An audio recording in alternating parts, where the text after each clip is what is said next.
Hi, everybody. Sorry, we're having a bit of a technical difficulty there with the sound. So good morning, everybody, and thank you for joining us today in the third of our series of webinars, Measuring Social Value for Funding Applications. I'm Margaret Craig, Senior Programme Coordinator with DTNI, and today I'm joined by Jane Kyle and Paul Roberts, who'll be working in the background, looking after all of the techie stuff, and hopefully we'll have no more glitches as we move forward and dealing with any questions that you may have for us today. So the host of our webinar is Conor McGill from the Rose Regeneration Social Engine, and I'll let Conor introduce himself before he begins his presentation. So just to let you know that this session is being recorded, and a copy of the recording and the slide deck will be sent to all of you later on in the week. We'll also make it available on the DTNI website. So to make this session as interactive as possible, I would ask you to pop any questions that you might have whenever Conor's doing his presentation. Just stick them into the Q&A at the bottom of your screen, and we'll try to answer those as we're going along. Okay, so just first of all, so who is DTNI? So DTNI, we are a membership organisation with over 100 development trusts and community development members spread across Northern Ireland. Our main programmes are community asset transfer, community wealth building and community rights. And under those three main programmes, we are delivering projects such as the Community Ownership Fund, community wealth building hubs.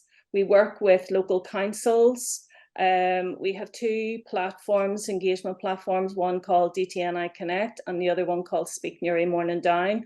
And we're also working on membership development. So we're constantly looking for new members. So if anybody is interested in joining DTNI as a member, there's details on how you can do that on our website. And Jane will pop the details of our website into the chat. So if you want to go on there. Okay, so why measuring social value? So some of you might know that DTNI are the development support partner for the Community Ownership Fund. And during several meetings with groups who are interested in the fund, I was constantly being asked questions around community benefits and how you measure community benefits. So also, we know that a lot of funders at the minute are asking community groups more and more to demonstrate social value, value for money, etc., all of those sorts of things. So I contacted Conor at Rose Regeneration, and after a lengthy discussion, we decided that the best way to address this question at scale would be to hold a webinar. And here we are. So this is our webinar. So as I don't steal any of Conor's thunder, I'm not going to go into what social value is, etc., etc. Conor's going to take you through all of that. So he'll address issues such as what is social value, how to measure it, why you should measure it. And he'll give you some examples of groups who are already doing that, and also where to go for help if you're interested in that. So I'm just going to pass you over now to Conor and let Conor take you through the presentation. Okay, Conor, over to you. Great, Margaret. Thanks very much. Just to confirm, you're able to hear me okay? That's great. So I'm assuming everybody's able to hear me. So thanks very much to Margaret for inviting us to take part in this webinar. Just a couple of housekeeping really before we go along. Don't have to worry about taking copious notes. There'll be a presentation that we're delivering. It'll be sent out to yourselves as well after the webinar, so that'll be sent out. And we're also happy to have any follow-on conversations that comes as a result of it from any of the points raised, and talk a bit of the work that we do. As Margaret says, please feel free to post any questions in the chat room, and we can answer them as they go along. The guys will stop me as we go through this presentation, so hopefully we can get them questions answered straight away. We've been working on social value now with Rose Regeneration and Social Value Engine, which I'll talk about more as we go along. For the last number of years, it's fair to say that it was a bit of a slow burn originally, and I'll explain a bit why as we go through the presentation and that as well too. But certainly, whether it's as a result of COVID or whether it's a result of organisations like yourselves or funders and government departments kind of taking stock of where funding and the impact of funding is going currently, and also the fact about, you know, how do we ensure, I suppose, better value for money going forward on behalf of funders. That will be the big element I would imagine that a lot of people are going to be happening and talking about as well too. So I'm going to go through this quite quickly. It is going to be pretty much a whistle stop tour, but we'll give a bit of a background of our experience of working with organisations like yourselves, and also with funding organisations who have appointed us to maybe do social value analysis on behalf of them and for projects that they've funded as well. And just to give you a bit of insight, knowledge and background information as well too about what funders are thinking about. So as Margaret says, I work now for Rose Regeneration, which is an economic development consultancy organisation. We work right across the UK on all four corners and that as well too, and also developing some work now as well too in the Republic of Ireland as well too in some of aspects of the work. So just to give you a bit of a background about the way social value is working currently in the UK landscape and that as well. And this is just a bit of a snapshot really. So social value has been part of legislation in England since 2012. And it's been in Scotland since 2013. And what the Social Value Act requires public or bodies to do, like for example, health trusts, local authorities, councils, etc., is to make them think about how they can secure wider social, economic, and environmental benefits to the work that they do. So for a lot of these organisations, this is normally done via procurement and evaluations on funded projects that they may administer and is now seen as common practice. And social value is now quite well embedded in terms of official government appraisal documentation and guidance. For those people here who are not from Northern Ireland, it's not legislation yet in Northern Ireland, despite several attempts for it to get through. But since June of 22, all public sector tenders must include now a minimum of 10% of their total award criteria to score social value.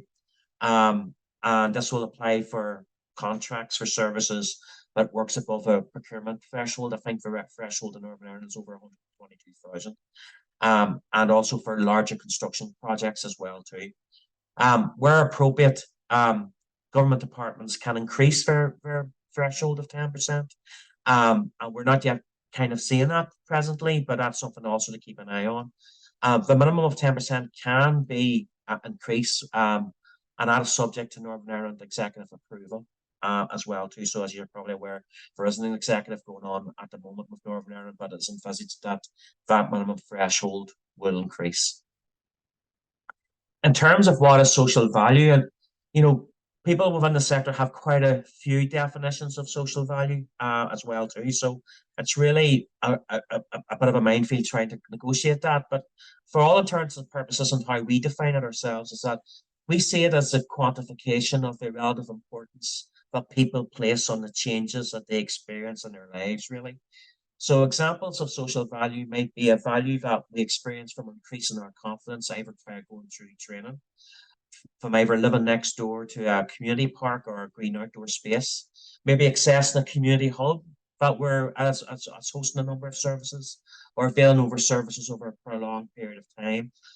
These things are important to us, but they're not normally commonly expressed or measured in the same way as financial value is as such, and that has always been the challenge that a lot of volunteering community sector organisations and social enterprises have faced. So essentially what social value does is that it tries to go beyond the financial or the economic value, and it tries to capture the social impact that organisations like yourselves are having with communities and beneficiaries within your local area. So Social Value UK, which would be the umbrella organisation that a lot of social value practitioners are members of, including ourselves, and also Social Value International. They define social value as a broader understanding of value, and it moves beyond using money as the main indicator of value, instead putting the emphasis on engaging people to understand the impact of decisions on their lives. So your beneficiary's perspective or your stakeholders' perspective, and this is always critical. And social value measurement tries to understand and record the relative importance we place on the welfare changes we experience as ourselves. For a lot of government departments and for a lot of funders as well too, it helps them using social value to inform better decision making, and for ourselves as organizations to help to increase positive change and also decrease the negative impacts that maybe some projects may have or some interventions may include. So why is social value important? And some organizations see social value as a way of another evaluation tool, as such that maybe it's something that they have to do as a funder requirement or something that they might think is the next kind of trend. But we would sort of argue social value goes a lot more deeper than that. Social value helps you improve as an organization as well as demonstrating your impact.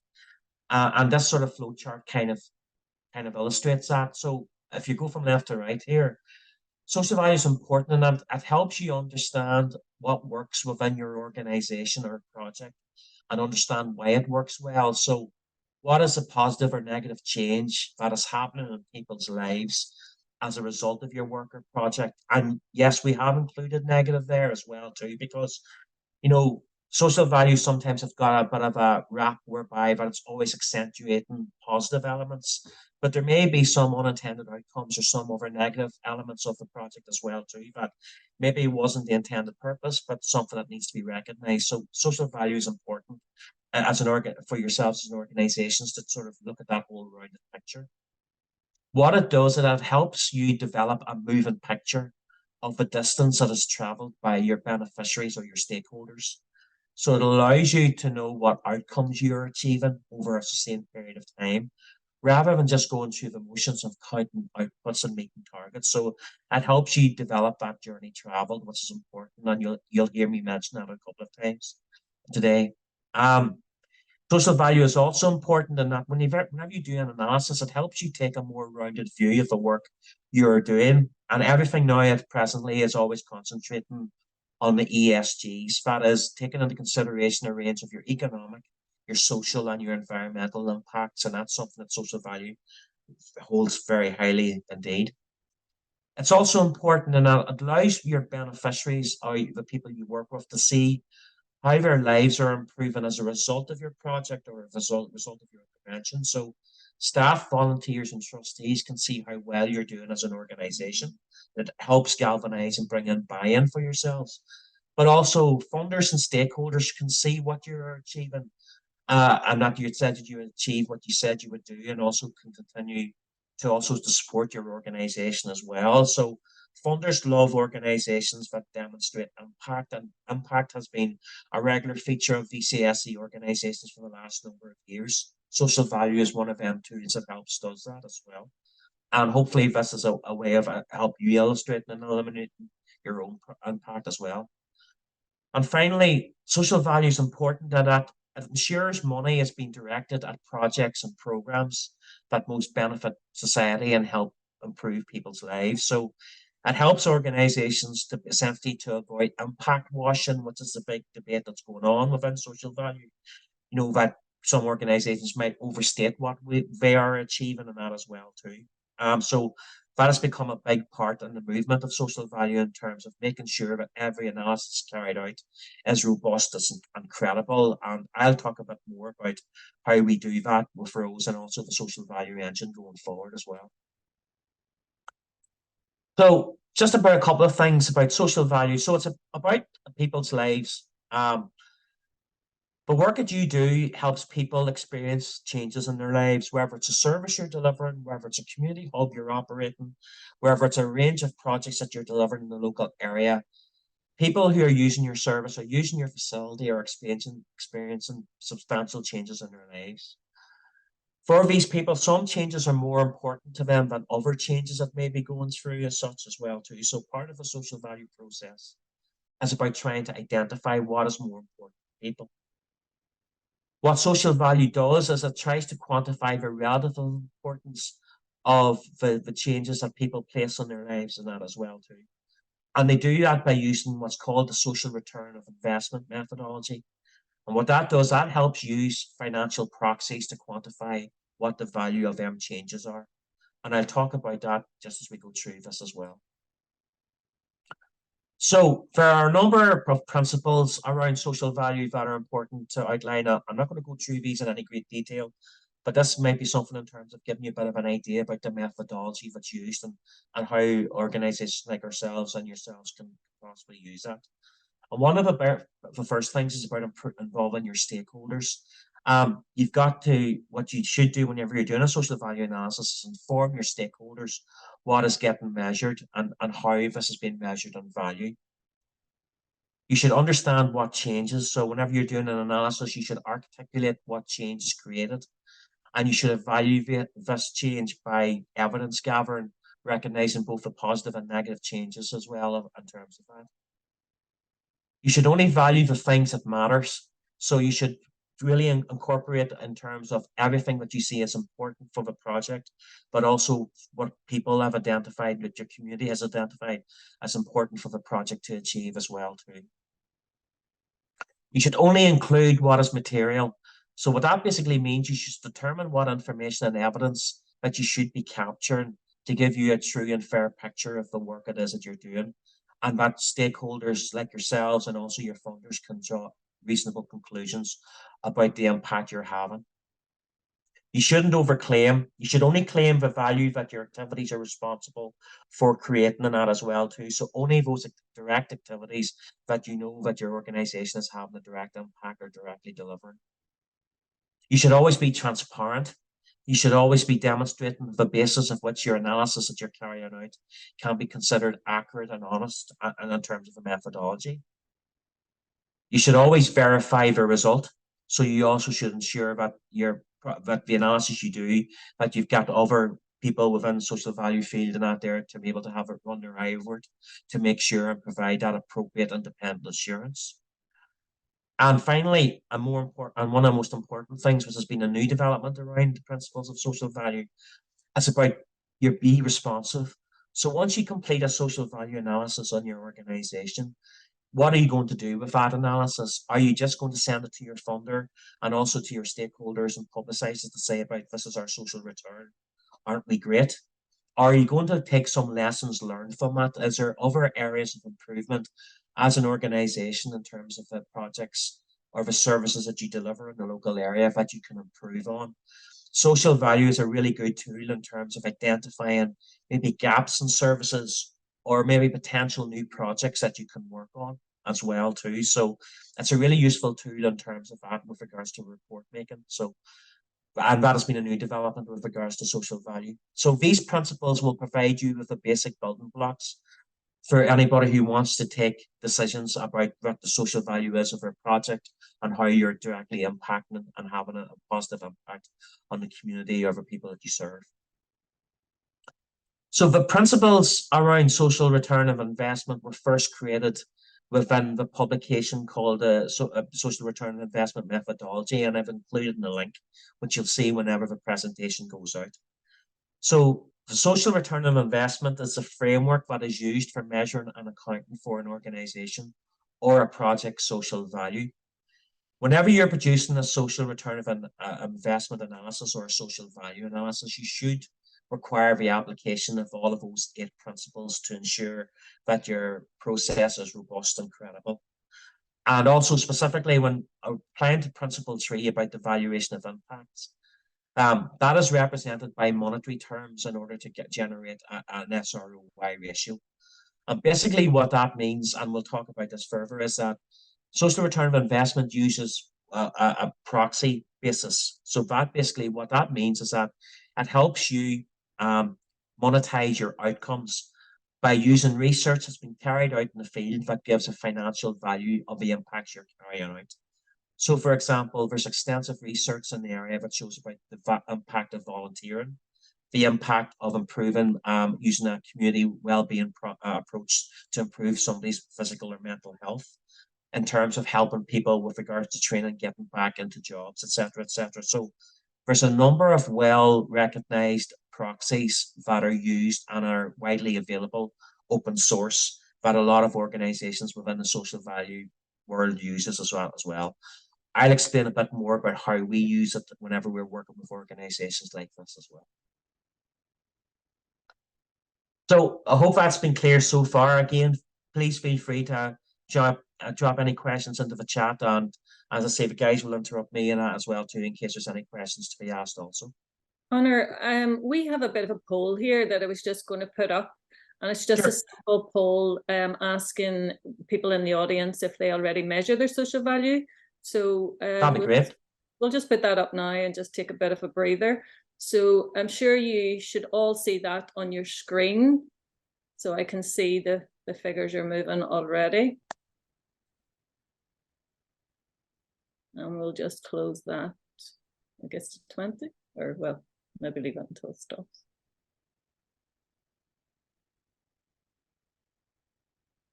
Okay, I think that's it, stop now, yeah. So we'll just end the poll there. And we can see there that 33% of the audience, now we've got 49 in the audience, so there's 33% of them who are measuring their social value, 21% who aren't. But the interesting thing is there's 45% are saying no, but they're planning to in the future. So that's good, and that's probably why a lot of you are on this call today. So those are good figures.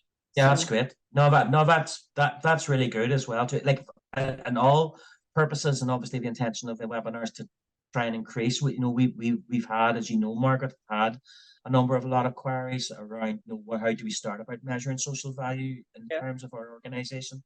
So that's great. So, and we also work with quite a lot of organizations who are already measuring their social value in terms of, maybe improving things in terms of for themselves as an organization going forward, or sharing best practice and that also. And also for people who are planning to in the future, well, hopefully this webinar will help you maybe take that jump. And again, as we spoke about, we're more than happy to have that conversation with yourselves after the webinar as well too, in terms of how we're able to do that. Absolutely. And listen, we haven't had any questions yet, so don't be shy. There's no such thing as a stupid question. Just put it into the Q&A there and we'll address it as we're moving on. So so we'll just stop the poll there and we'll let you continue on the ROI. Great, Margaret, thank you. So basically, a social return of investment analysis or social value analysis can take a few forms. So it can encompass the social value generated by an entire organization, or it can focus on one specific aspect of the organization's work. For example, a specific project or service that the organization might be hosting or delivering in that as well. A social return of investment analysis can either be done either as an in-house exercise by organizations, or alternatively can be led by an external organization as well too. So it really depends on your organization's own capacity in terms of the work that you're currently doing, whether or not you have time and have resources to be able to do that as well too. There are two different types of social return of investment analysis. One is the evaluative one, which is conducted retrospectively. So basically, you're at the end of your project. You've calculated and you've captured all the data required in terms of based on your actual activities that you delivered or outcomes that have already taken place, and you're in the process of doing an evaluation for that. But also, you can use a social value analysis or social return of investment as a forecast as well too, which can be done to predict how much a social value could be created if your activities meet their intended outcomes. So that would work particularly for organizations that maybe were thinking of putting in a funding application, but just wanted to make sure that their particular project would have a positive social value, or it might be in terms of to help supplement maybe a feasibility study you're doing in terms of developing a new project or a new aspect of the service that you're having as well too. We've carried out a number of forecasts for organizations as well too. So the vast majority of the work that we do is around evaluation, but in terms of forecast, that is also an opportunity as well too for organizations to take. And in terms of the stages of a SROI analysis, there are currently really 6 stages. And these are sort of quite uniform for any social value practitioner to do. So one is around establishing the scope of your analysis and also identifying your key stakeholders. So what is the time period of the analysis that you're taking place? You know, we would always recommend that analysis should take place for a minimum of a 12-month period. Anything shorter than that as well too does cause issues in terms of how you're meant to particularly measure appropriately the level of amount of time it takes in terms of your impacts of your project to happen. What's also important whenever you're doing this is also to identify who's going to be involved in the process and how your stakeholders are going to be involved. Is it through focus group meetings? Is it through surveys? Is it through other evaluative feedback mechanisms that your organization might use? And also about the data you're capturing, you know, is the data you're capturing as a result of your project, is it still sufficient? A lot of VCSE organizations that we've worked with in the past have been capturing data for a number of years, but it's normally been data that sometimes maybe set down to them by way of their funders. And maybe it's not data themselves that they really want to capture in terms of the actual work they're doing in the locality or in their area and that as well too. So that's really important around the data, because that's obviously how you're going to evidence impact that you're having. The second part of the analysis includes your mapping your outcomes essentially. So you do that by engaging with your stakeholders to develop an impact map or theory of change, which shows the relationship between the inputs it takes to deliver your service or project, for example, finances, staff time, volunteer time, etc. The outputs, which is the activities you're delivering as part of your organization work, and the outcome. So that is the change you expect to happen on the individual or on your beneficiaries as a result of the activity that you're carrying out. And I'll show an example of the theory of change in a couple of slides time as well too, but it's a really good building block in terms of making you aware of the type of a project overview of what it is that your organization is trying to achieve.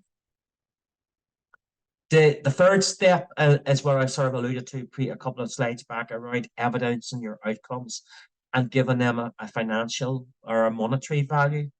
So this stage involves finding data to show A, what outcomes that your organization has achieved, and B, about what placing a financial value on them. So for example, you may be doing quite a lot of health and well-being activities to help improve either your local organization or community's physical and mental health. And there's quite a lot of proxies or valuations publicly available out there that's able to sort of allow you to monetize or show what the financial impact of that work would be as such as well too.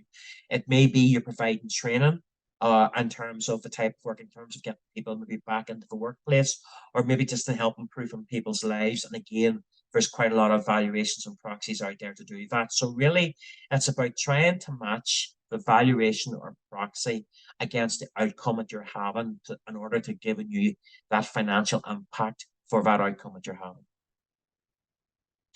Other stages in your SROI analysis is about establishing the impact. And basically that's around when after you've collected your evidence on your outcomes and you've monetized them by matching them with a proxy, you need to then consider the aspects of change that would have happened or could have happened without your intervention or without your project being involved. So these and other factors are calculated and included as part of the analysis. And these are called deflators. And the best way of describing them is basically is that as an organization or as a project, you can't claim 100% that the positive impact you're having on a person is solely down to you. There may be other mitigating factors as well too in terms of that person that also may be having a positive effect on them.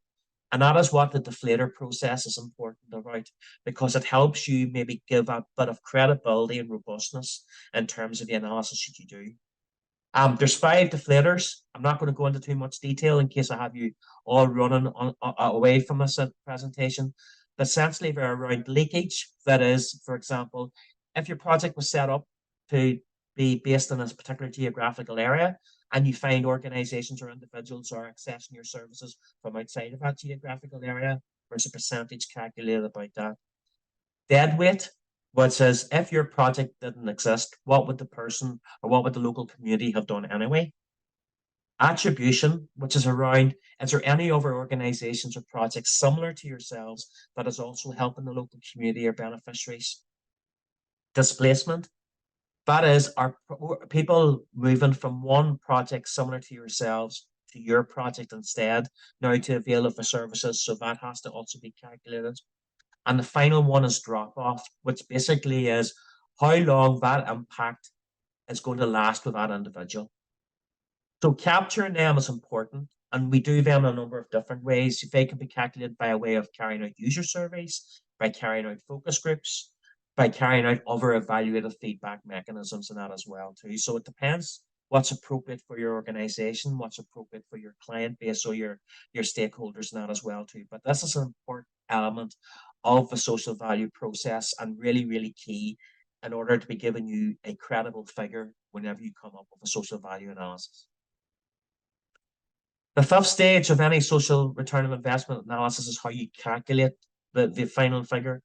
And that stage involves adding up all the benefits that you have calculated using your proxies, subtracting any negatives based on the percentages that you may have used as a result of the deflators. And then you compare the result to the investment or the funding that has been made into the service. And it's not just a monetary investment, it's also about staff time and volunteer time as well too. So basically, you take into consideration everything that it takes to deliver that particular project or service that people are having an impact on. And the final one is around what you're going to do with the results, you know, how you report, how you use, and how you embed the actual results itself. So this is very easily forgotten, and this vital last step normally involves organizations sharing findings with stakeholders and also responding to any queries that your social value analysis may report to. It's about embedding good outcomes processes and also about the verification from the report as well too, and from the verification of the report. So those are the 6 common stages of a social return of investment analysis. And what we try and recommend organizations to do is that you don't do this as a one-off, that you do this maybe on a continual basis, if not yearly, then certainly biannually as well too, because basically it helps you improve your own mechanisms internally for collecting your data. It helps you determine and work and see what aspects of your work maybe is more effective than other aspects. Maybe there's some elements that need to be changed slightly in terms of the delivery and that you're doing and that as well. So these are the 6 common stages of that with regards to social return of investment. And if you stick to them, then that should certainly help any type of work or any social return of investment analysis that you'll be doing. In terms of how SROI can help you, it can do it in a number of different ways in terms of the experience that we've discovered ourselves. And it helps you raise your profile as an organization in terms of you're able to obviously demonstrate your impact, and you're obviously taken very, very seriously about to make sure that the service you're delivering and the project you're managing is having that positive impact on the community or the locality that you serve. It greatly helps improve your cases for further funding in terms of whether you're going to approach new funders or whether or not you're looking for an increase from funding, whether you get maybe an annual grant or an annual contract from a local authority or a council or a health trust, etc., etc. It makes your funding cases more persuasive because funders are more likely to fund organizations who take impact seriously, who sort of are constantly evolving and developing the services that they're offering, that obviously place the beneficiaries and the people that you work with key and central in terms of work that you're actually doing. It also helps demonstrate your effectiveness to your stakeholders, and also can help motivate staff and your stakeholders and volunteers, your board members, if they can see and feel the impact that you're having. And the other thing that social return of investment can do is it can help you potentially identify new projects and areas of work. Focus group meetings that you might be having as well too is a great opportunity for user feedback in terms of not only about the value of the project that's happening, but also for recommendations about improving the project, or is there any other spin-off projects that might go on in terms of its next phase or something that you maybe didn't consideration. So it's a really, really useful tool in terms of for your own future development as an organization. It is less useful whenever you're maybe an organization is already going through a strategic planning process, and therefore the strategic planning has taken precedence for the social return of investment approach as well. So it's really about, do you put social value sort of front and center to go along with your strategic planning, or does the strategic planning takes precedent? It's really up to yourselves as well too. Our view would be both goes hand in hand together, and there's certainly a numerous times and clients that we've worked with that has been the case. The other times it's less useful is that if stakeholders are not interested in the results in that as well too. So therefore, what that basically means is that, that maybe your funders aren't interested, maybe there's a certain client group you're working with that might not be interested, etc. Maybe you haven't got enough buy-in from your local community. So that's also something to keep in mind also. And finally, and this goes back to the point I made about, you should, about doing a social value analysis regularly. It should be undertaken only to prove it doesn't work if it's only been undertaken to prove the value of a service, and there's no opportunity for changing the way things are done as a result of the analysis. So basically, you've done a social value analysis as a tick box exercise, right? That shows we're demonstrating our worth. We don't need to do anything. We don't need to change. We don't need to improve. If you take social value seriously in terms of the project once you jump into it, and also if you do it on a regular basis and your own confidence increases with it, you do find that it does really help in terms of helping you plan out maybe future projects or future activities going forward, and that as well too. And it also shows the mark of an organization that they're constantly evolving and changing and becoming more responsive to needs, and that as well too. I think there's a couple of questions, Margaret, if in the Q&A, if you're happy for me to take them, or if you want to jump in and take them, maybe. I'm not sure I can answer the first one there from Geraldine. Connor's quite a lengthy one, but the gist of it is that it's from Assistant Dogs NI, and she is basically saying hospitalization would cost £700 per day, and if it requires monitoring, it would cost £1,400 per day, which in total would cost 511,000. I'm thinking that's per year. So C's mother wants to use her daughter's story as a case study. Oh, this has just gone off my screen. Okay. I think Ivan's just answered that as well too. Okay. Yeah, and again, Geraldine, we're happy to maybe follow up with you after this around this. This is very similar to a client that I'm currently working with at the moment. That is also in terms of that also does quite a lot of work with animals, particularly in a similar type of role that you're doing there as well too. So, I think Ivan's answered the query, but that's certainly one of a typical type of project that we would have worked with in the past and are continuing to do so. So I'm happy to follow up with Geraldine with the webinar or after the webinar if you're happy enough with that, Margaret. Okay, I see Ivan's just raised his hand. Maybe he wants to come in and maybe answer that directly online. Can we do that? Yeah, that should be it. Ivan, are you there? Have you got sound?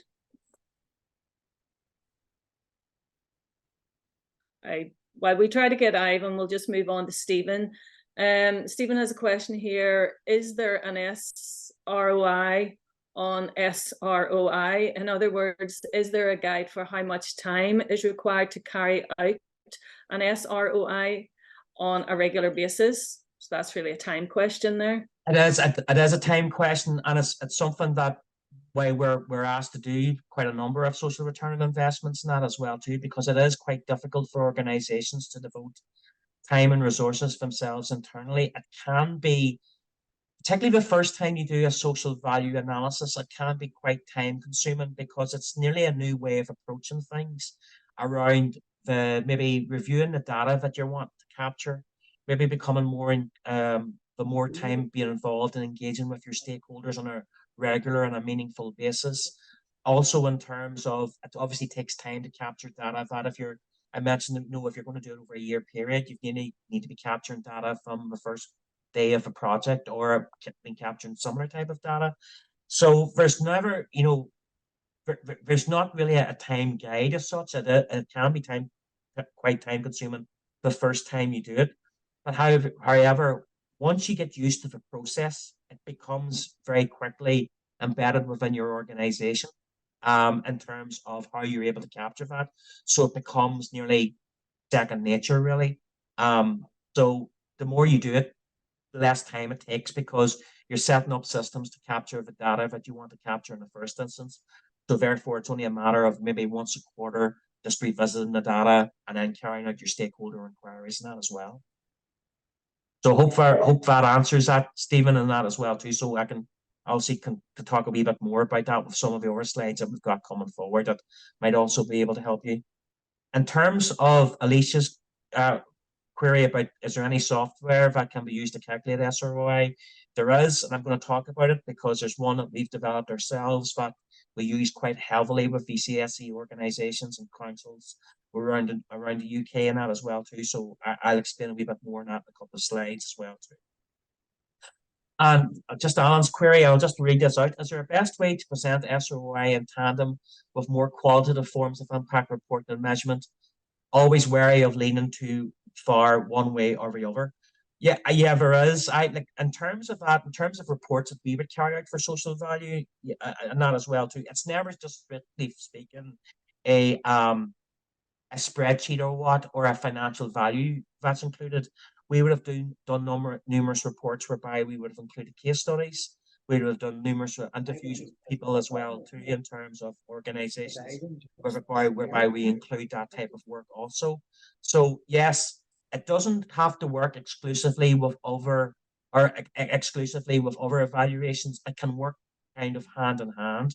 Like for example, we're doing some work here in Northern Ireland with Rank Foundation and Department of Communities that ties in with the work that they're doing with both social value analysis and also outcomes-based accountability. And the question, the two evaluation approaches there are not mutually exclusive. They kind of dovetail themselves quite easily as well too. And there would have been work that we have done before in the past with SROI that also complements maybe business reports or appraisals and other evaluation work as well too. So that it can work together very easily. It's just about determining from yourself as an organization at the outset what it is that you're trying, what is the sort of stakeholder information that you're trying to get across, what's important messages as a result of the work that you're doing and the impacts you're carrying that you're trying to highlight in terms of evaluation methods. Okay, Connor, I just see Geraldine. Geraldine has her hand up. I think Geraldine maybe was the person who answered the first question. So Geraldine, I'm going to unmute you if you want to ask your question of Connor, because I think Ivan's having some trouble with his sound. So Geraldine, if you're there, just speak up. Yes, I'm here. It's a difficult question. Basically, we don't get any core government funding. And we have created a massive impact on this individual's life and her mother's life, and that there's a story that's available on the internet through the Daily Mirror. But the bottom line is this has been tried before, where they tried to get her off this medication, and it failed miserably. But since we became involved initially through Lexi coming and visiting the young girl and the mother, who were not able to come out of the house for the guts of 15 years, and the more she had time with Lexi, she realised if she had her own assistance dog placed in the home, that they would be able to get her daughter off this medication. So anyway, as things happened, we were able to place a dog, and the psychiatrist is happy for this reduction to happen at home, which has never ever happened before. And because we don't have any investment, so we can't actually say there's a social return on investment on this, but the figures that I got from the mother who had contacted an MLA, she was saying the cost per day in a hospital for a year, because it's going to take a year to do it. So it would have been a year in the hospital at £700 a day. And if she needed extra monitoring, it would be £1,400. So in essence, we are saving the NHS those, over 255,000 or over £500,000. And the mum wants to be shouting this from the rooftops. So I'm looking to find out, how do I get the power across of what we're doing. And this is without funding from the government, and how, if they were to fund us, the cost effectiveness of our funding would be easy to demonstrate, basically. Did you hear me? Yeah, Geraldine, it's a difficult one to answer, because most social return of investment or social value analysis we work on is normally done via way of a group setting of a number of participants, as opposed to maybe just one participant. So I'm assuming that this is probably symptomatic of maybe many of your clients that you're working with, and that as well too. So yeah, it is possible to demonstrate a social return of investment on it. It is, you're absolutely right. There is a challenge that you have in terms of trying to capture that information and that as well too. Again, we'd be happy to have a conversation with yourself about how we could possibly, in terms of guidance and that, and help you to do that. Can I chip in there, Connor, if yes, if Ivan, that's please okay? do. Sorry, I've had some connection problems, but I think the challenge in cases like this, which are personally very evocative, is getting to the nub of the actual costs, because these figures quite often are generic figures. And I think, building on the principles of your presentation, it would be really interesting to work with Geraldine and the lady that's been talking to her to really understand the more detailed costs before we did anything. And I think being really clear that we understand all the contributory factors that might deliver that benefit. So the involvement of others, the dead weight and the displacement, things you talked about. But there is no doubt that social return, even if by doing that we reduce the overall sort of social return figure, would help Geraldine and assistance dogs to make that powerful point. So if you're happy, Geraldine, we'll follow up with yourself after the webinar, if that's okay.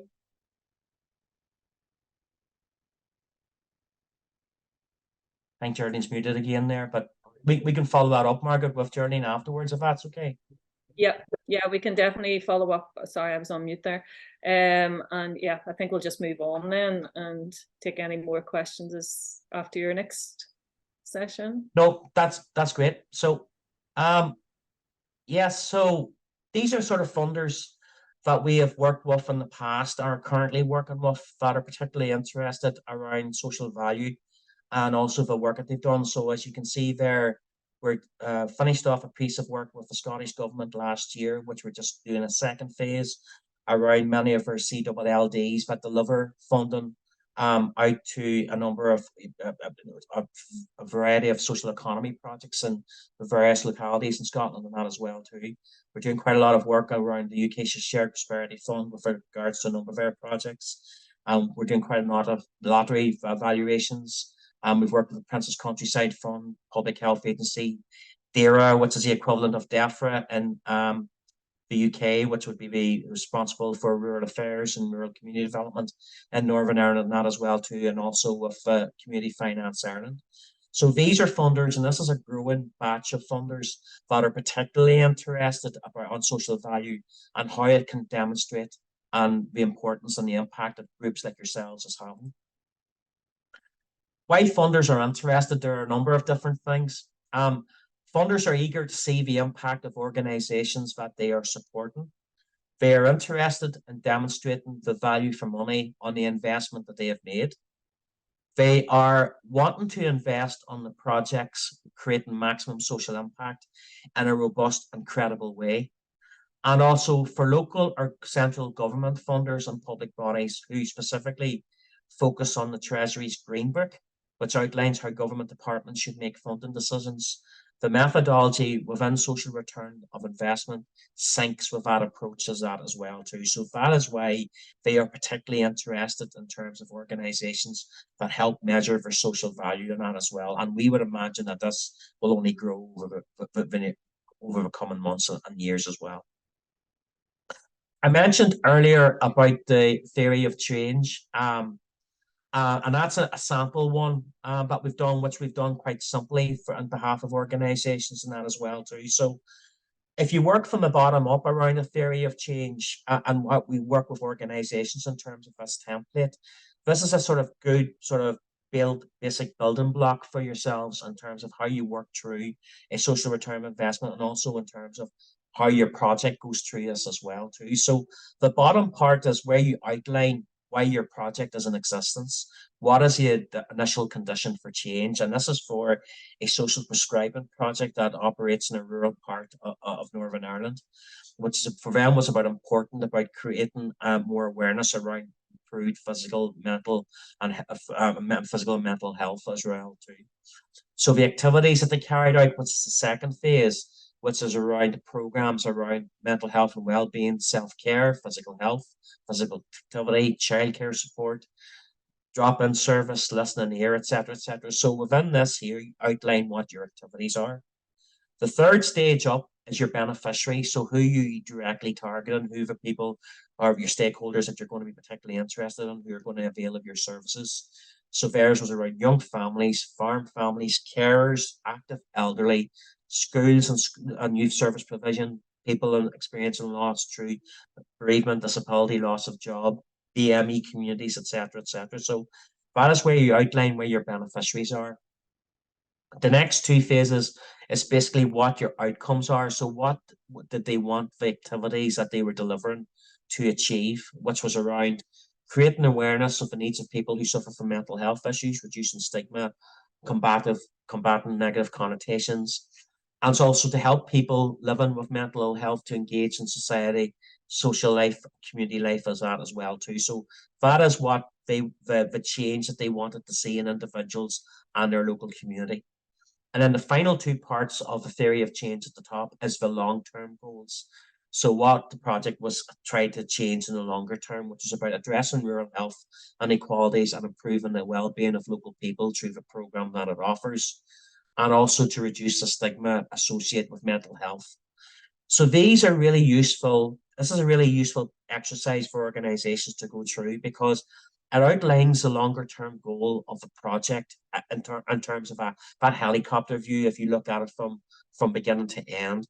And it also helps you be a bit more clearer about the type of data that you're looking to capture in that as well. And that's really important. So that's a template that we would help a lot of organizations that we work with use as well too. And you probably have your own theory of change, which is maybe something slightly similar or something slightly different. It's whatever works for yourselves as an organization, really. We're happy to provide some guidance about how that's done. In terms of SROI and some of the points raised about software tools, SROI does need a significant amount of time and expertise for proper execution. And again, for a lot of organizations, that might be difficult to do that as well. I think there was some research done a number of years ago that showed that SROI is one of the most resource intensive tools to help measure social impact. So it's only come natural that there's been a number of online tools that's been developed to help measure your social value. And these are a number of ones as well too. We work with, and Ivan is the founder of the Social Value Engine, basically, which we have used for the last number of years. The engine has been going for the last number of 10 years. And what it does is that it's an online tool that helps follow the Social Value UK's 8 principles about involving stakeholders, and it allows you as an organization to work through a social return of investment process, but in a clear, simple, and easy way for yourselves to take on with it as such. So the Social Value Engine was developed over a 10-year period by Rose Regeneration and East Riding of Yorkshire Council. It's an online tool, and it's only one of 2 UK tools that's accredited by Social Value International that systemizes the process of measuring social value. So in the past, it has helped charities, VCSE organizations, community bodies, public sector organizations to forecast, plan, and evaluate their activities. It contains over 370 peer-reviewed financial proxies that are derived from reliable research sources and is regularly updated. So these would be resources that would come from universities, from official government departments, from think tanks, etc. And what we kind of find that with doing an SROI analysis is sometimes the most cumbersome part of it is actually trying to identify proxies to match outcomes that your organization is delivering. But we have quite a lot of them. It's embedded within the social value engine with 370, and our projects and our organization would be very much focused on health and well-being in terms of that type of work. So whereas normally if we don't have a proxy for it, we are able to find a proxy that matches your activity and add it into the engine for your own analysis. There is a scope to add new financial proxies, and it's updated pretty regularly. The engine provides a description of how the project creates value and a ratio. So, for example, so many pounds of social value is created for every £1 invested. It has a program function that allows to amalgamate projects for an overall social value return. So, for example, if your organization might be having 5 specific projects in terms of its delivery, the engine allows you to calculate a social return of investment on each of the 5 projects, but also then accumulate them 5 projects together to give you an overall social value analysis of the entire organization. So that's a really, really useful tool that a number of organizations like yourselves that might be managing multiple projects use in terms of giving individual social value analysis and then an overall social value analysis. And finally, and what's one of the unique things around the social value engine is that it's place-based. So it shows how activities that you're carrying out as an organization are helping to make the place a better place to live in and the community more sustainable. And we do that by 2 different ways. The engine has a number of frameworks that it can measure your organization's impact against. So not only do you get a social return of investment figure at the end of your analysis, we also have the Sustainable Development Goals framework in the engine and also the Bristol Accord framework in the engine. And basically what that means is that each of the 370 proxies are correlated against either the 17 Sustainable Development Goals or the 8 Bristol Accord goals in that as well. So basically, and I'll show this in terms of the bit of the work that we've done in the past, not only do your organization get an individual social return of investment, you're also able to see about what impact you might be having. So, for example, you might be having an impact in terms of your sustainable development goals around no poverty, around quality education, around reduced inequalities. Depending on the proxy you've picked and how you think it best matches the activity you're carrying out, this allows you to correlate against that and be able to measure that against. And it's also similar with regards to the Bristol Accord. The engine also has a customizable feature whereby you might have your own framework that you measure, or you have to regularly measure your own activities against in that as well too. And again, it is customizable. That allows you to be able to do that by picking proxies that might be best matching your own internal key performance indicators or your own strategic objectives. And we'd be happy to work with yourselves on that as well too. But we find that because the engine is place-based, I think it resonates quite a lot with voluntary and community sector organizations and with a lot of the funders that we work with on that as well too. And it helps clearly demonstrate the impact of the type of work that you're having in your own local area. There's a number of other functions that's available in the engine, so it can forecast your protected social value analysis, so creates a feasibility study to potentially show the social return of investment of your project. It provides an evaluation, so it gives you what your final, based on actual results of your project is. The engine can offer two different versions. It can offer an agile version whereby you just need a quick and simplified social return of investment on the project that you're carrying out or a potential project. Or if it's a full extensive version, which goes through the whole 6 elements of the social value process that I outlined earlier. Again, the program function that allows you to combine a number of different individual reports to one overarching report for your organization. And also it allows you to see what the overall impact that your organization is having. And it also produces a visual report that allows you to download the information either in a PDF or a Microsoft Excel version. So this would be what your sample social value project would look like, for example. So you would see there a number of proxies and a number of your outcomes outlined, which goes through the whole method of approach of SROI, taking into consideration the value, the deflator figures of the 5 comments that we made about, and what your overall impact is as well too. And the report generates how you're measuring your impact against whether it's a Bristol Accord framework that you want to measure it against, or whether or not it's a Sustainable Development Goals framework. And it gives you what your social return of investment or social value is at the end, which in this case is £5.17 for every £1 spent. And it also allows you to do it in terms of regards to the Bristol Accord, our pie chart, or the Sustainable Development Goal pie chart. So it's very nice and clear and shows clear and demonstrable impact in terms of the work that you do. And what I'm going to do now is actually jump off the presentation and just jump onto the engine, if you bear with me, to show you a sample of a potential of a type of COF project and that, if that's okay, Margaret. Yeah, that's perfect. We have a question here, Connor, from Kira, and it's around cost. And I know you're going to cover that near the end of but the second part of her question is it possible to find proxies elsewhere, or do they have to be from accredited sources to be considered robust?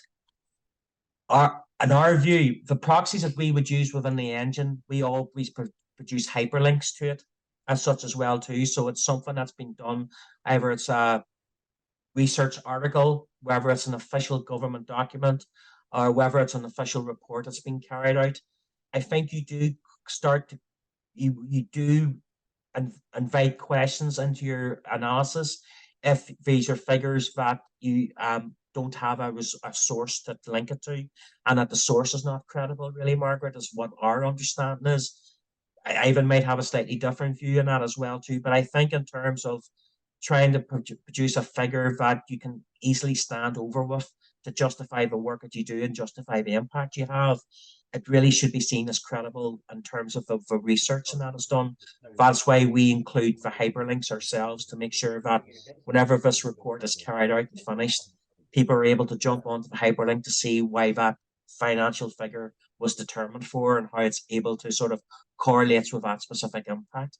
I think it is important, Connor, to note that this is at the nub of the credibility of the analysis people do, and we devote a lot of time behind the scenes for every single one of our financial proxies to what we call curating it. So we check them, and there are nearly 400 every 6 months, and we regularly edit and audit them to make sure they're still current and appropriate.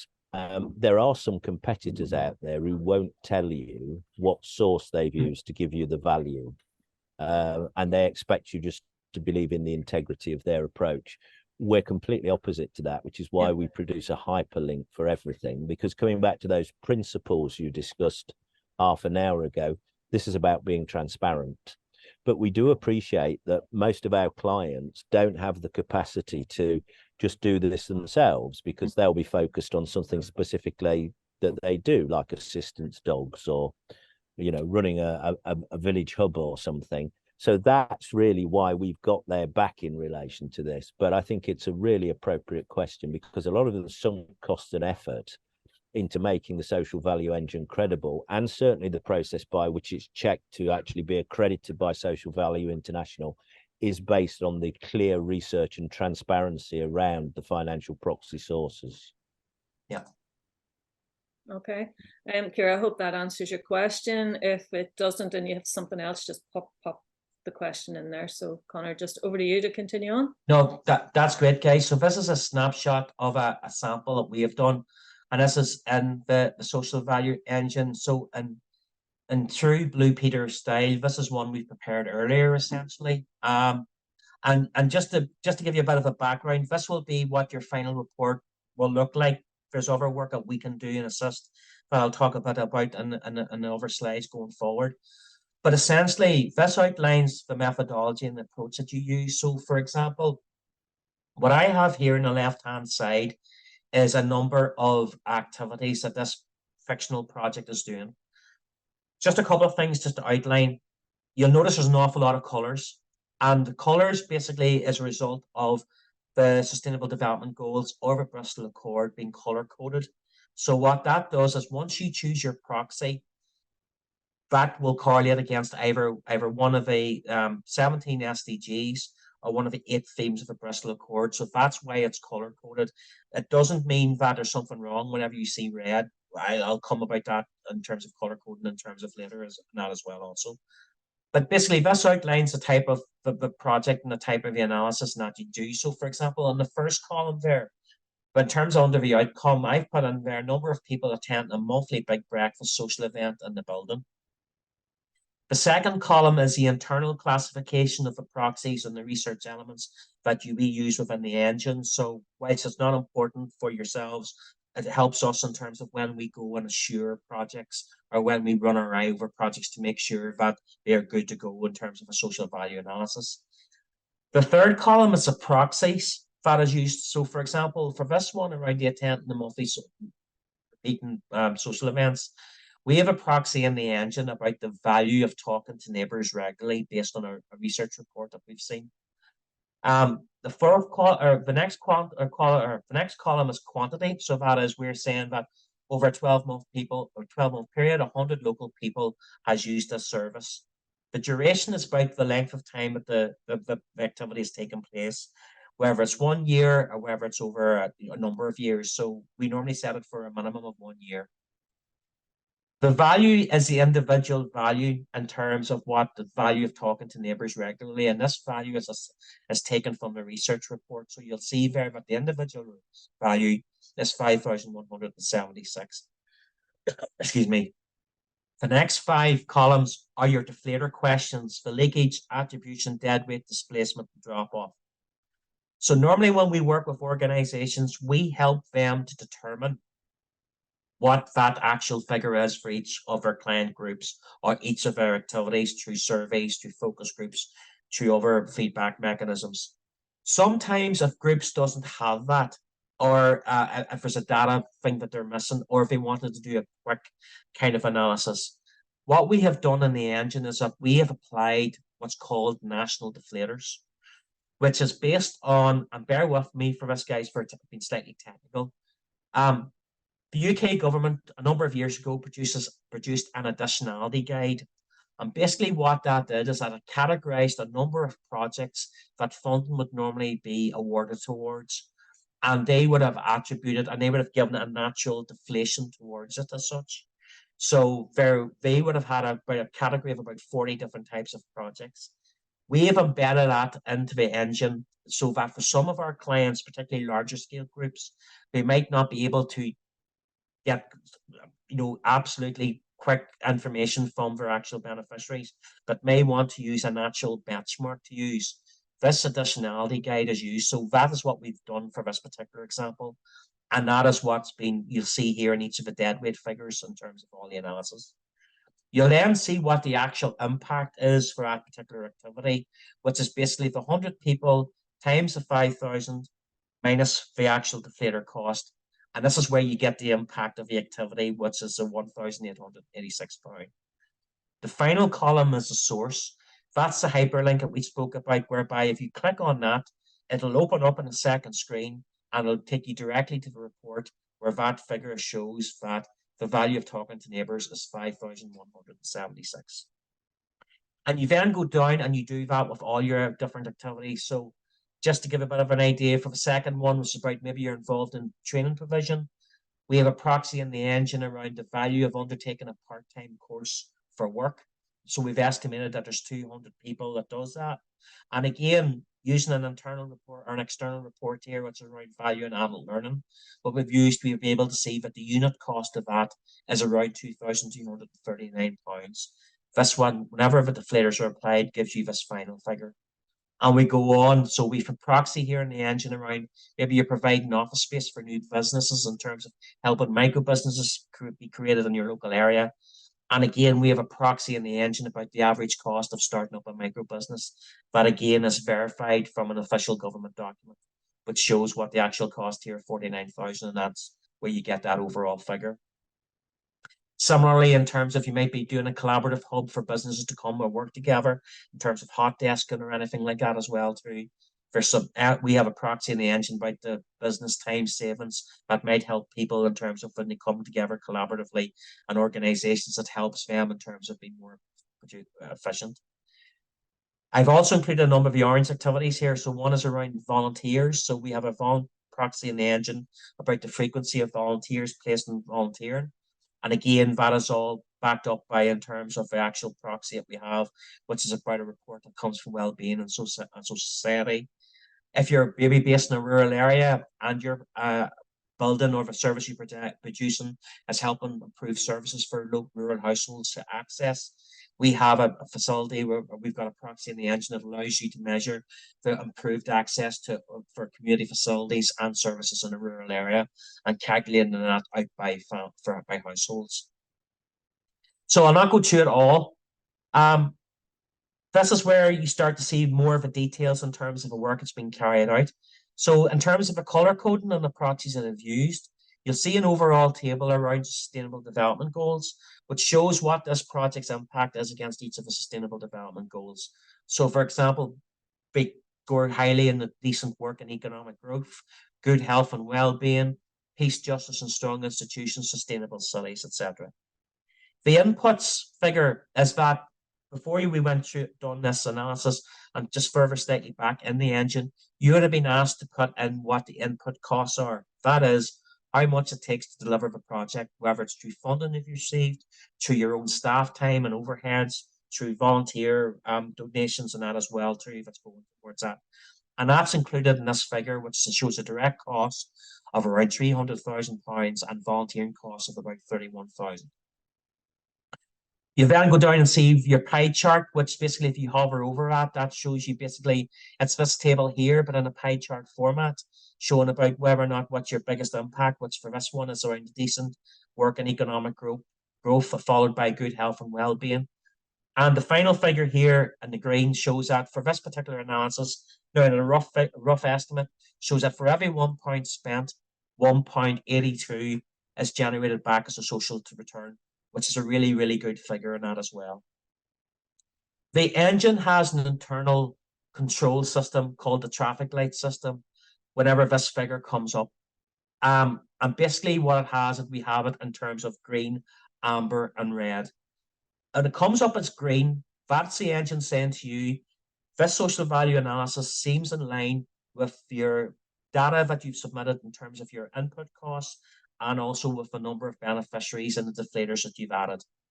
When it turns amber, it basically means that this is slightly beyond the parameters of what would be expected of a project of this type, and therefore we would advise you to go back and maybe adjust your deflators, revisit your figures, make sure that your input cost is included as well. Then the final one is that if it turns red, it's more or less saying that you're going to have to really configure your queries again, but this would not be in line of what a robust and credible social value analysis would be as such. So it's more or less getting you to go back and look at your data inputs and also your financial values that you've included. So this is a good mechanism for yourselves to give you confidence once you're using the engine that you're on the right lines. You know, our team as well too will also answer any queries that you have around the engine, so to make sure that you're in the right parameters and that as well too. But this is a good internal quality check mark essentially that allows you to determine about making sure that whenever you do a social value analysis, it's on the right lines. There's other aspects of the engine you did that we haven't included on this. So You also have some angles in terms of adding on to what your stakeholders are.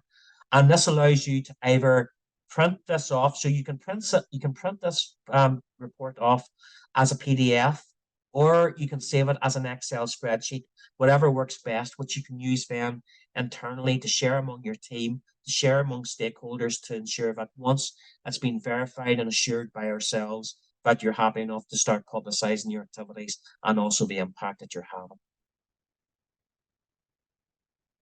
So I'm going to go back onto the presentation just for the last couple of slides, if that's okay. But can I ask a question there, just on one of the points you were talking about, the traffic light system there, and if the color's amber, it means that you're not in line with what suppose the benchmark is. Yeah. If you go in and change your figures, back to one of your earlier points, don't overestimate or don't try to make yourself look better. If you start changing those traffic light colors, would that not be thought of you trying to manipulate the figures just to make it work? Is there anything built into the system to stop you doing that? Essentially, what will happen is that whenever anybody goes through and does a social value analysis using the social value engine, we normally ask the users to sort of run it past ourselves so that we can double check it, essentially.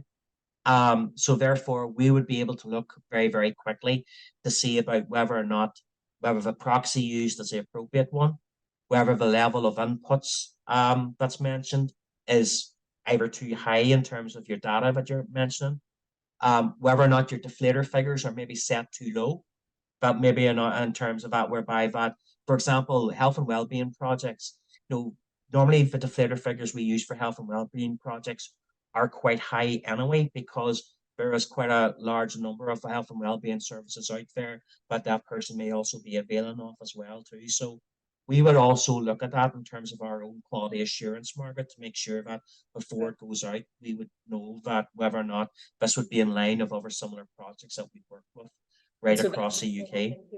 So we add that sort of added level of sort of scrutiny in terms of it, as not only in terms of what the engine produces, but the likes of Ivan, myself, and the team would also have a quick look to make sure that seems in line with the work that we're doing, or that does seem quite low. So there would be no element in terms of the manipulation of it. I think Ivan has his hand Can raised. I also just sorry, can I just mention one other thing, Connor, that we've over the years learned, which is that when people choose a financial proxy, they have to choose it from the description. We hide the value associated with each of the proxies. And we do that deliberately. So they choose the one that's the best description of what they've done, not the one with the highest value. And it's only when they've chosen all the proxies that they get to see the values. And because it's human nature, I think, to try and over-report as much as you can what you've achieved. But the combination of hiding the value till the proxy is chosen, the traffic light that asks you to think very carefully about what you've put in, it doesn't say you have to change it, but it asks you to think about it, are all just little checks and balances we've built in to try and make sure what we do offer as part of the license fee, which Connor will come on to talk about in a minute, is a telephone helpline as well. And so we quite often get people ringing us about this, don't we, Connor? Yeah, we do. It's a pretty regular occurrence in that as well too. And like we do expect quite a lot of questions and quite a lot of queries when people go through this process, particularly for the first time. But once we get used to the process and once we sort of get it on embedded within their own sort of organizational works and are a bit more secure in terms of the data they're collecting and how they're approaching to the service, you kind of find that it becomes a more seamless process for them to use. Alicia asks a question: can you pick more than one proxy for each outcome? And again, that's a kind of difficult one, and it depends on the client group as such as well too. If it's two proxies that are related, and I know Ivan's typing the question, so it's probably going to be the same response. If it's two similar proxies, then we would always suggest that you only pick one of them. If it's two different outcomes as a result of the client group, so for example, if somebody has gone through a training process or if it's two different type of outcomes or different type of proxies, then in terms of two different types of behaviors or two different actual results, then yes, you can include that. But again, it comes down to the issue around the fact that it's about making sure you're only including what's material, and you're only including things that you can evidence, that you have data to basically back that up. Okay, so Connor, I have one more question for you around social return on investment. Can that be used as a comparative tool between organizations? Yeah, this has come up a couple of times, Margaret. And the long answer, the short answer is no, it can't be. Because I've had conversations with funders who have maybe suggested about carrying out SROI analysis to maybe determine about whether or not a project should get funded or not. And there's a number of issues with that.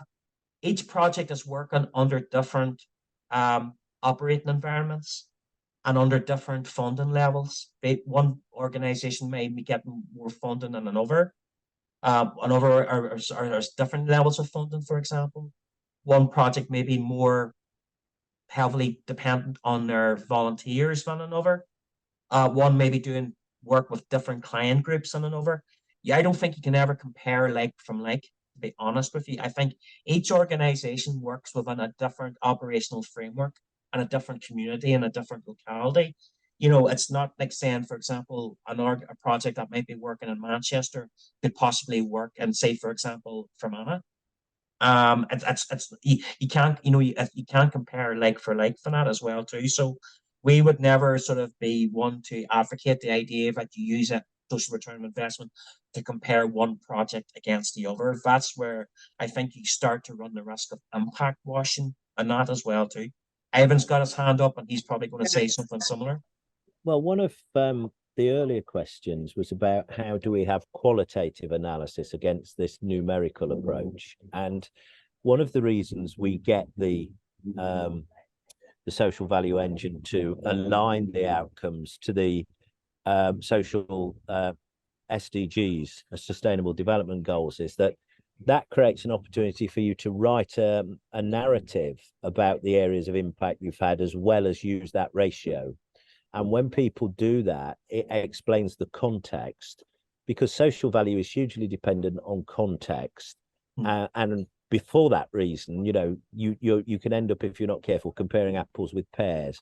So it's really helpful to have a ratio, because people understand money and they can see the relative impact you've had compared to spending £1. But for Connor's reasons, as explained, it's not always helpful, because context is very different in different places, to try and compare one social return with another. But that really question points to the reason why we align things to the frameworks, because what you should always be doing, in addition to reporting your social return ratio, is a bit of an analysis based on the qualitative impact you've had, as reflected by the way the Sustainable Development Goals have been hit by your work as well. Yeah. Yeah. The other thing about it as well too is that if an organization has a social return of investment of £3 for every £1 spent, and another organization has a social return of investment of £4, that doesn't mean that they're better organizations. It means they're both showing a positive social impact. So you can't really be trying to compare one against the other in that as well too. I think there is an element, and I think that was a worry with a number of organizations we worked with in the early days, whereby it's a bit of sort of looking over the garden fence to see what neighbours are doing or to see what other organisations in the field are doing.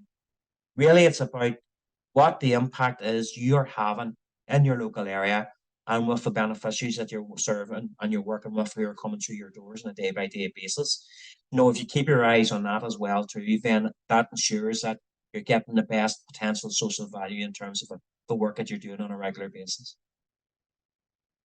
Okay, brilliant, thanks. So will we just move on then? Yeah, no problem. Just last couple of slides now, folks, so you'll be glad to hear. So part of the other piece of work that we do is around with the social work, or social return of investment work and social value, is that we produce these impact cards. These are really, really useful, good tools that a lot of our organizations that we work with love, because They're able to use this as a marketing tool to basically show to their funders, to their volunteers and staff and the local community about the impact that they're having. So this is one that we did for Braid Parish Trust, which is a parish hall being reconverted up near the north coast of Northern Ireland here. So it's about they created a community hub. So it's a bit of a background information about the work that they do, a bit about the social value engine and social impact that we've calculated out. Their impact in numbers, so how much of a social value they've achieved, and for every £1 invested, they're generating just over £5 of social return. We also outline the numbers that they're having, so about how many local people are attending their facility, many people attending training, their volunteers. They've planted a number of trees, so it's about their environmental goals as well too. They're working in partnership with 7 organisations. They're involved in quite a lot of arts and social activities and that as well too. And also it outlines as well too maybe the impact against the sustainable development goals, which basically is that graph that we showed, but we clearly outline that in a good format, which a lot of funders really like. So a lot of funders are using some impacts against sustainable development goals, outlining their outcomes and their contact details. So this is a really useful and a nice way to demonstrate that you can share online, socially, digitally, etc., within your newsletter to outline the impact of the work that you're carrying out. This is another one that we did for our football club as well too. And again, it's about refurbishing in terms of our club rooms to become a more community hub, whereby it was a basis for a lot more community activities in the local area.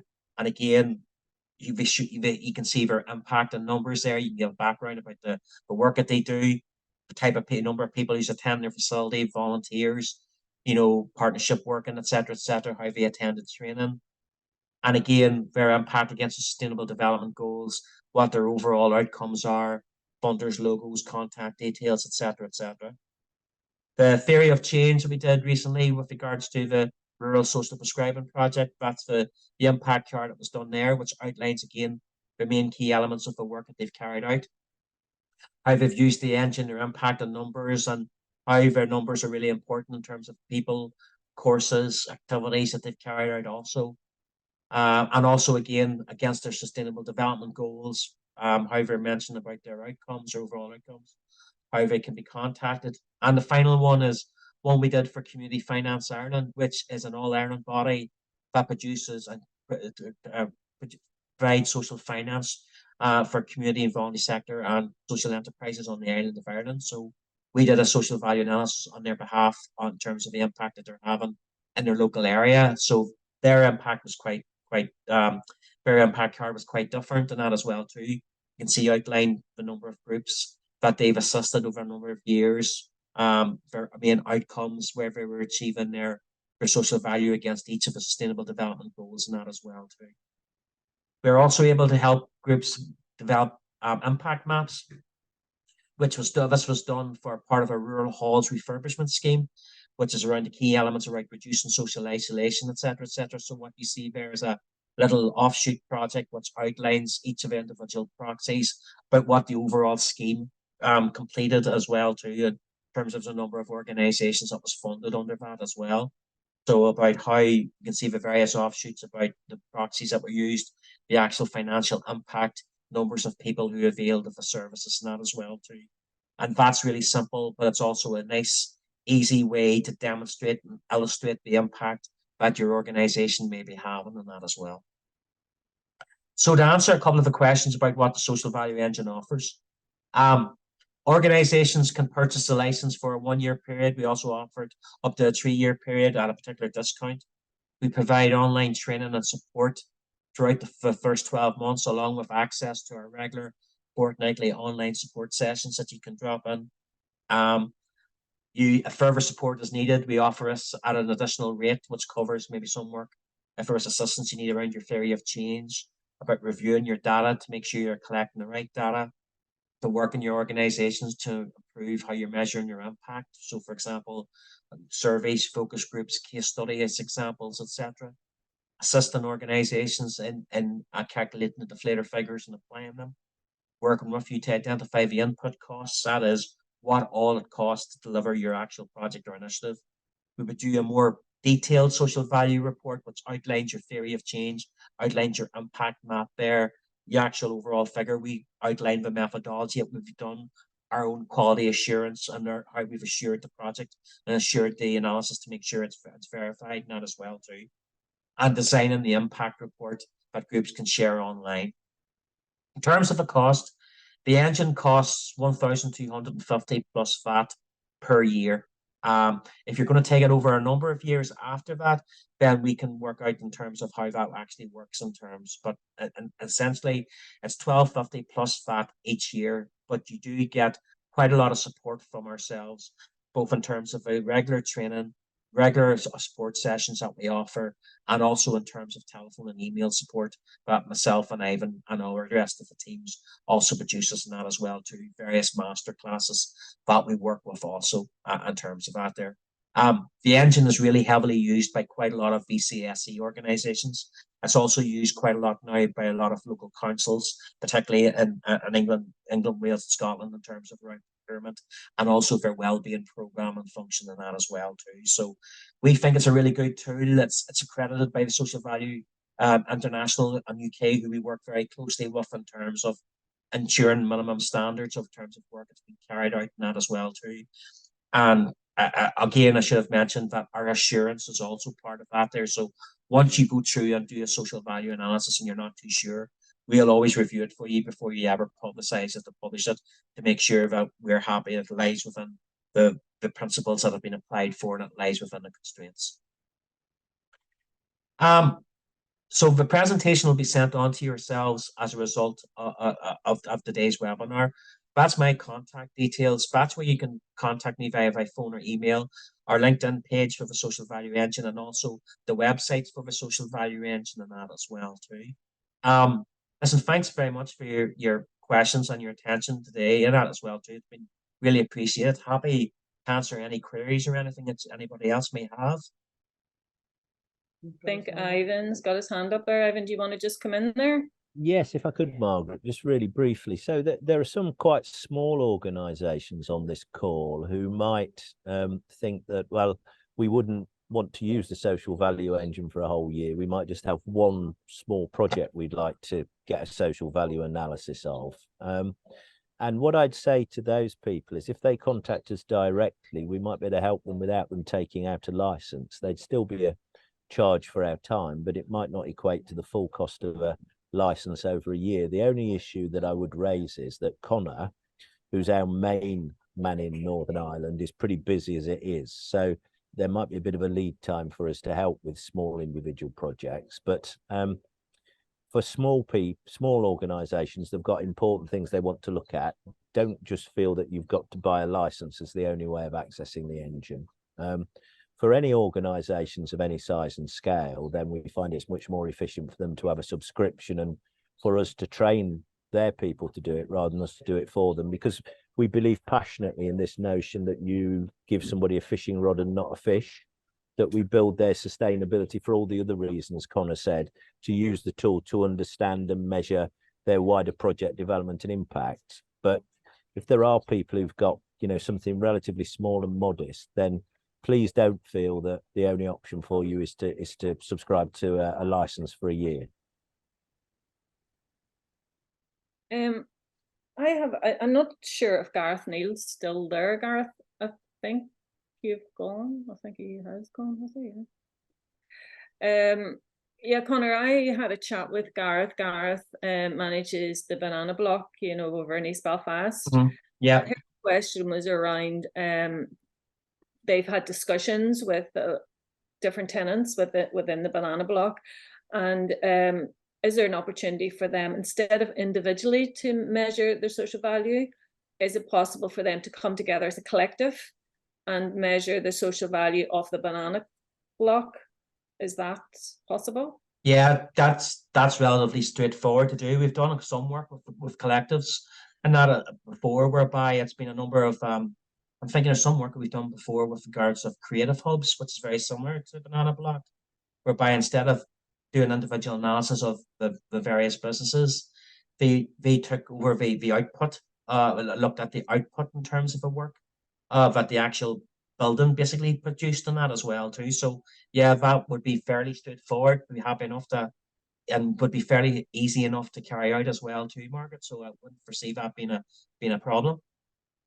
Okay, yeah, we're just thinking there that maybe enterprise companies would probably be the same, that, you know, they've obviously had a lot of tenants within their centres, and Yeah.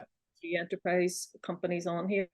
There's a question here from Elizabeth, and she'd be interested in one-off use. We're a totally volunteer setup aiming for sustainability. We don't have any core funding. Any chance of a no-win, no-fee use? I'm not sure what that means, Elizabeth, but we can unmute you if you want to ask your question. Can we do that? Is she unmuted? No.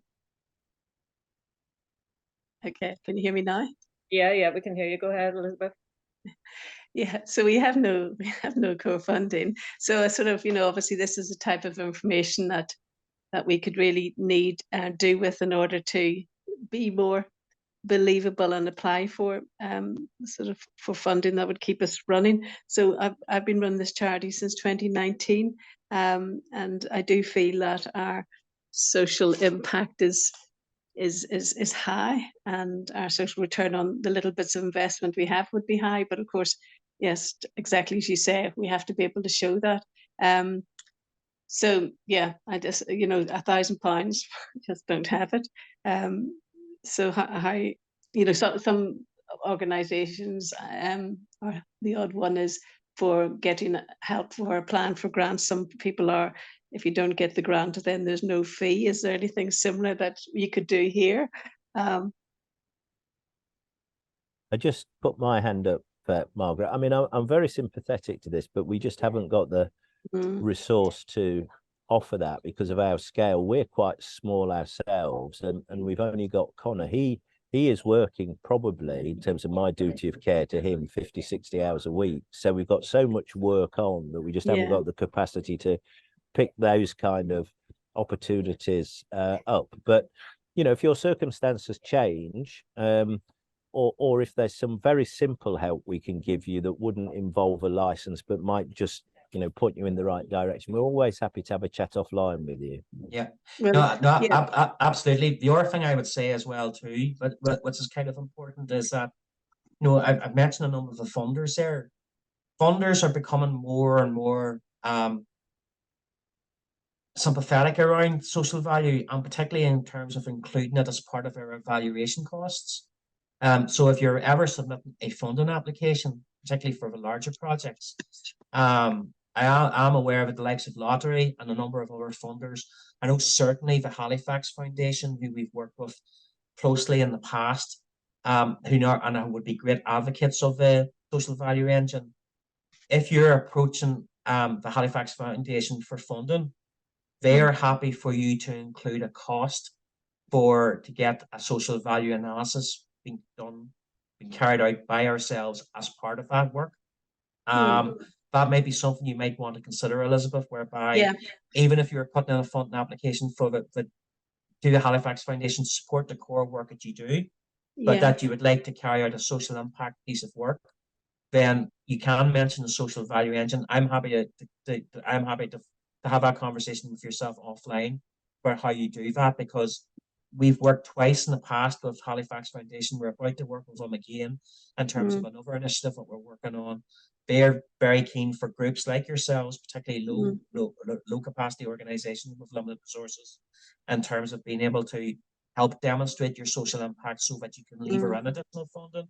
And therefore, if you apply to them for funding for your core costs, for example, for some work that you're about to undertake, and include a certain amount of money for a social value analysis to be carried out, they would be sympathetic if your grant is awarded, that they would include funding for yourselves to also include ourselves to carry out a social value analysis. Okay, so then we need an idea of what that one-off cost is likely to be, is one thing in terms of that. And the other thing is, like, myself and so many others probably who are on the call here, you know, we've got as far as we can get. Like, I give all my time for free and whatever, and you know, there's no doubt that we're doing good work, you know, as the word on the street is. But I'm at the turning point now. I either give up, or you know, I have to have some way of going forward, because my credibility basically as the only person who can commit, who I'm fortunate enough that I'm financially secure myself, that I commit this amount of time to the project. You know, you lose credibility when you don't have paid staff and you don't have core funding. But how do you get it without data like the sort that your machine will produce? Like for example, I've got a meeting in a couple of weeks' time with Lord Cadogan in London. So, you know, so I'm persuasive enough on paper that he's actually going to meet with me. But what I do when I get into his office, I'm thinking, well, don't have any clue.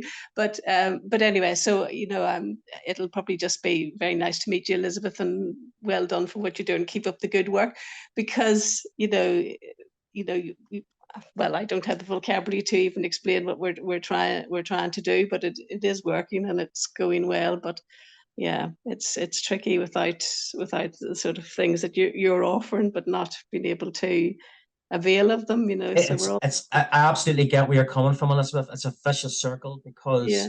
you're trying to attract funding, but you're struggling in terms of with the services you offer, as well as trying to prepare funding applications. Mhm. What I would say is keep an eye out on funding opportunities in terms of Yeah. opportunities of meeting with funders. Mm. Because sometimes when you get face to face with a funder, Halifax are really good with it. Lottery are now, they're starting to do it again. 1 or 2 hour projects, charitable funders, both in Northern Ireland and the UK.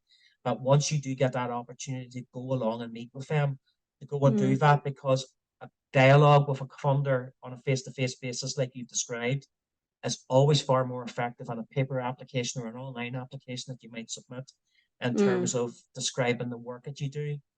Halifax are really good at that. There are quite a few other funders that are very, very similar, and they would be very, very keen to enable you and help you to get funding to carry out a social value impact project analysis like this that can also help you leverage then additional funding. So Yeah. again, you know, happy to have an offline conversation with you about this in terms of any assistance that we can provide in terms of the one-off costs that you alluded to as well. Okay. Can I just come in there around the community ownership fund, which was partly the catalyst for our conversation initially, that if there's anybody on the call there who are looking at the community ownership fund, that there's maybe a way to build the cost of carrying out your social value impact within your application there. There's a revenue aspect to that funding as well as the capital. And the revenue is for to be spent within the 12 months after you're awarded the funding. So there may be an opportunity to build the financing of, say, the work that Rose Regeneration can do for you into your application. So just keep that in mind for anybody on the call who are looking at community ownership funds. So yeah, that's another way. So listen, I think we're maybe going to wrap it up there. There was a few more questions but it's more people I think are just talking to each other in the question and answers. So, you know, we will have access to those. So if there's anything that you want Rose Regeneration to follow up on, or DTNI, come to either of us.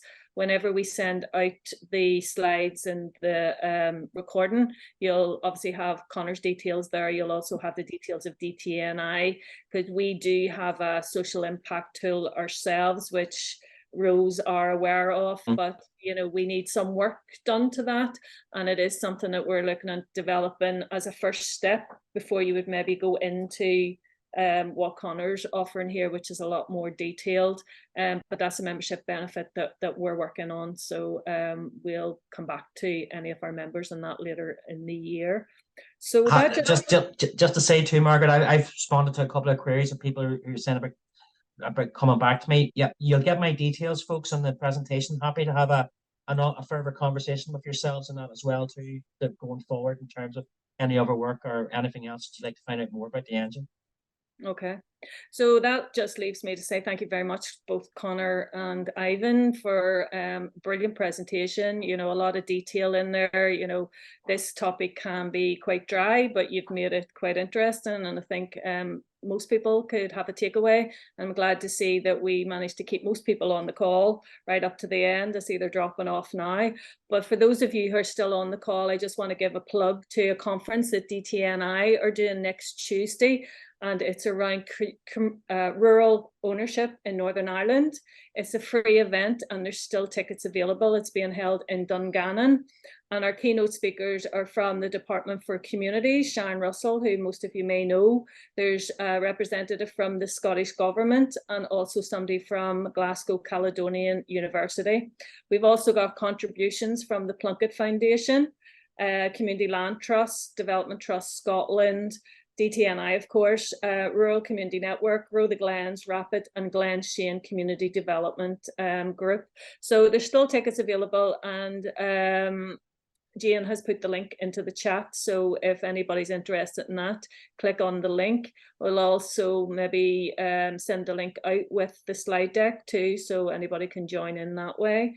And yeah, I think that's a wrap, Connor, unless there's anything else that you want to No, thanks very much for your time, folks. I know social value can have some people running for the hills, myself included at times, but happy to follow up any conversations you have, and happy to talk about more if people have any more queries. Okay, that's great. So thanks everybody, and thanks for coming along.